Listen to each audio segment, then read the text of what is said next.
تو جو long march کرنے والے ہیں جو PTI والے ہیں پنجاب اور خیبر پختونخوا میں ان کے خلاف کوئی ایکشن نہیں لیتا، بلکہ ان کو انکریج کیا جاتا ہے، ان کو سہولتیں دی جاتی ہیں۔ ظاہر ہے ان کی اپنی حکومتیں ہیں تو وہ تو کوشش کریں گی کہ لانگ مارچ کامیاب ہو اور جو عمران خان جو نئے انتخابات کا مطالبہ کر رہے ہیں وہ جلد پورا ہو۔ تو یہ جو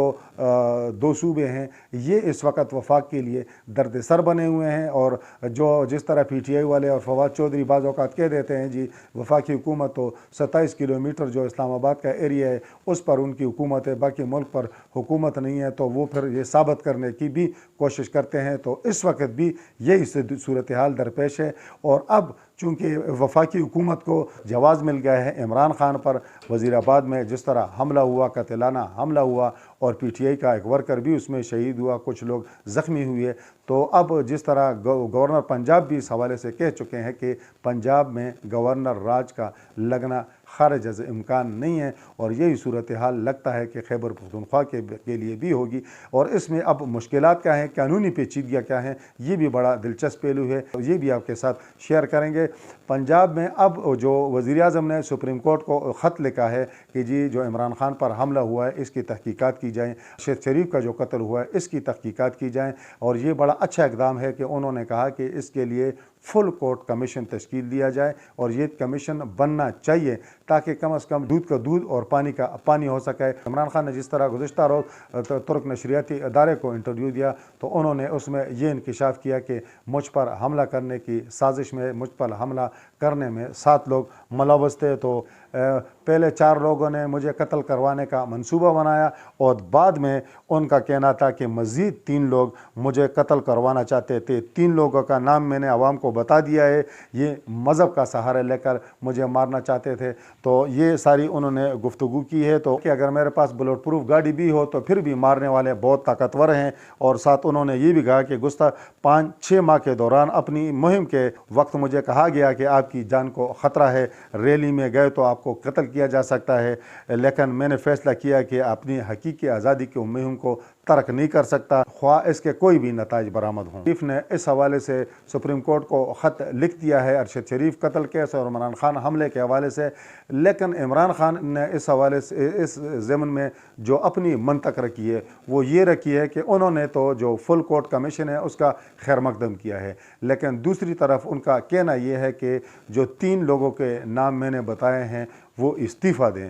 ان کا کہنا ہے کہ ان کی موجودگی میں مجھے نہیں لگتا کہ مجھے انصاف ملے گا، اور شفاف تحقیقات ہوں گی، یہ اثر انداز ہوں گے۔ تو اب یہ سپریم کورٹ پر کس طرح سے اثر انداز ہو سکتے ہیں، تو اس کا جواب تو عمران خان ہی دے سکتے ہیں۔ حالانکہ عمران خان کیس میں جو FIR درج ہوئی ہے سپریم کورٹ کے حکم پر، تو جو جسٹس یحییٰ آفریدی ہیں ان کا اس حوالے سے باقاعدہ اختلافی نوٹ بھی آیا ہے، اور انہوں نے کافی حیرت کا اظہار کیا ہے کہ سپریم کورٹ میں یہ معاملہ زیر سماعت ہی نہیں تھا، تو اس کو کیوں زیر بحث لایا گیا۔ اب گورنر راج کے حوالے سے آپ کے ساتھ کوئی دلچسپ چیزیں شیئر کرتے ہیں، وہ یہ کہ گورنر راج لگ سکتا ہے، قانون میں اس کی کس طرح، آئین میں کس طرح گنجائش ہے۔ موجودہ وفاقی حکومت نے عدم اعتماد کے ذریعے عمران خان کو تو ہٹایا، شہباز شریف وزیر اعظم تو بن گئے، لیکن جس طرح پنجاب کا مورچہ، میں اس کو مورچہ کہوں گا، پنجاب کی حکومت ان کے ہاتھ سے گئی، اور جس طرح ایوان صدر میں آج بھی عارف علوی ہیں، تو یہ ان کے لیے کافی رکاوٹوں کا سبب ہیں۔ اب 18ویں ترمیم کے بعد گورنر راج کس طرح لگ سکتا ہے؟ وہ اس طرح لگ سکتا ہے کہ صوبائی اسمبلی خود قرارداد منظور کرے گی، جس میں وفاق کو کہا جائے گا کہ حالات اس طرح نہیں ہے کہ یہ حکومت اس کو کنٹرول کر سکے، تو آپ گورنر راج لگا دیں۔ اور دوسرا طریقہ یہ ہے کہ وزیر اعظم جو ہے وہ صدر مملکت کو لکھیں اور صدر مملکت گورنر راج لگا بھی دیں، تو پھر بھی جو ہے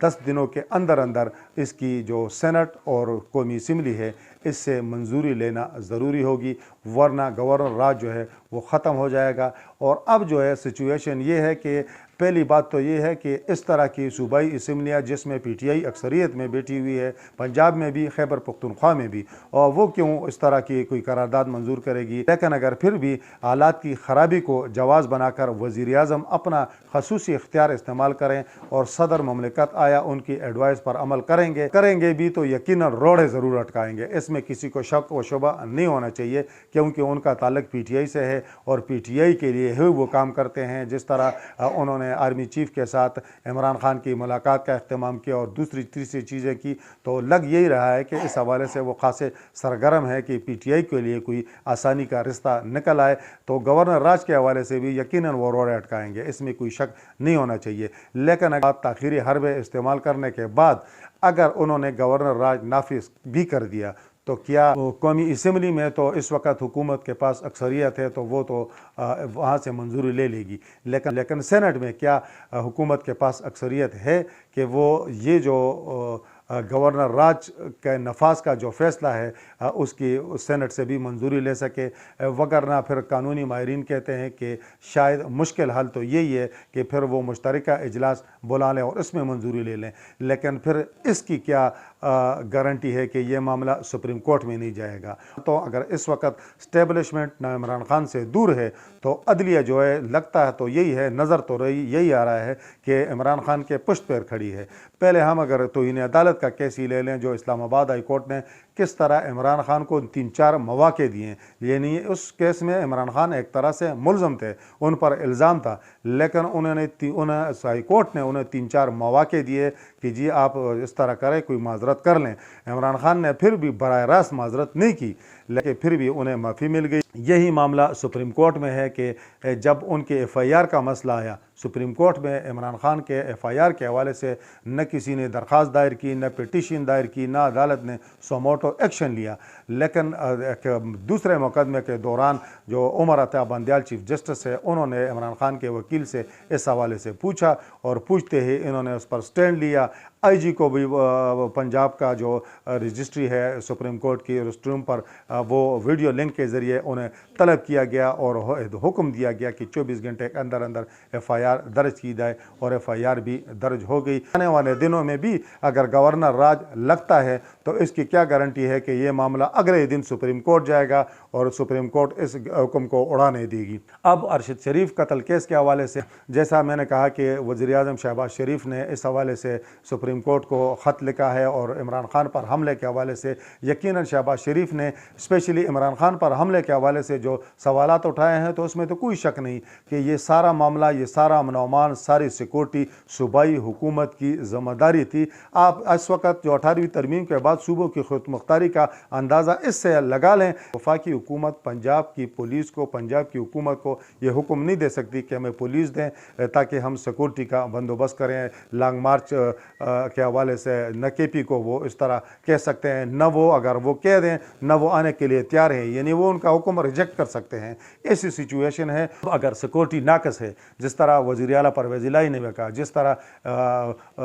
صوبائی کابینہ نے بھی گزشتہ روز کہا، تو اس کی ذمہ دار تو خود پنجاب کی حکومت ہے، اس کی ذمہ دار تو خود پنجاب کی پولیس ہے۔ تو اب شہباز شریف نے جو سوالات اٹھائے ہیں وہ ٹھوس ہیں۔ حملہ جس نے بھی کیا ہو، سازش جس نے بھی کی ہو، لیکن عمران خان کو پروٹیکٹ کرنا، عمران خان کی حفاظت کرنا، لانگ مارچ کا جو پورا سیکورٹی انتظام، یہ پنجاب کی حکومت، پنجاب کی پولیس کی ذمہ داری ہے۔ جو پنجاب کے جو صوبائی جو انٹیلیجنس کے ادارے ہیں یہ ان کی ذمہ داری ہے، ذمہ داری تھی، اور اب بھی لانگ مارچ جب شروع ہوگا تو یہ ذمہ داری وہ نبھائیں گے۔ ارشد شریف قتل کیس کے حوالے سے البتہ یہ چیزیں ضرور ہیں کہ مراد سعید کہتے ہیں کہ جی میرے پاس ثبوت ہیں، اور فیصل واڈا نے کہا کہ میرے پاس ثبوت ہیں۔ جو پاکستان کی تحقیقاتی ٹیم گئی تھی